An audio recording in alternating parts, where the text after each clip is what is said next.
Behind closed doors, the Freemasons were free to indulge in the secret rites and rituals handed down to them by their ancestors, and these became the basis of their levels of membership, called degrees.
Politicians funded by the Masons promoted the Masonic ideology.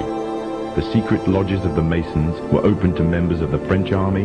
High-ranking officers and generals were indoctrinated to the Freemasons' way of thinking. With the people, the politicians, and the military of France under Masonic control, the Masons could finally strike. Freemasonry has worked in a hidden but constant manner to prepare the revolution. We are then in complete agreement that Freemasonry was the only author of the revolution, and the applause which I receive from the left, and to which I am little accustomed, proves, gentlemen, that you acknowledge with me that it was Masonry which made the French Revolution.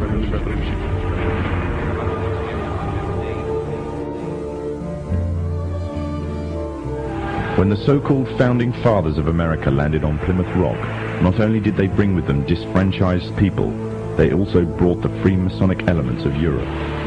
The injustices which the fathers of America were escaping from in Europe was also to be found in the new land, in the form of a tyrannical British regime. In order to gain complete dominance of the new state, the Masons used the same methods to gain control of France. Although the British monarchy was run by the Masons, the American War of Independence was a necessary action, and the people involved in the war were expendable for the Masons to fulfill their dream. Emotions of the people were manipulated into anger, and just like France, anger turned into war. This time, however, previous mistakes would not be repeated. The near defeat the Masons faced against Napoleon and his army in Europe taught the Masons a lesson. Any forthcoming leaders of the resistance must follow the Masonic agenda. The best way to do this was to ensure the leader himself was a Mason, and the leader who took the war to the British was none other than George Washington. On the 4th of July, 1776, the Declaration of Independence was made. On the 17th of October, 1781, the British were finally defeated and surrendered the colonies to the Americans, and the world's first Masonic state was born, a nation that would represent Masonry in every way. A sign of the Masonic presence in America is plainly visible on the dollar bill, which carries a picture of George Washington, the first Freemasonic president in the world, and a picture of the Freemasonic symbol of the so-called all-seeing one eye.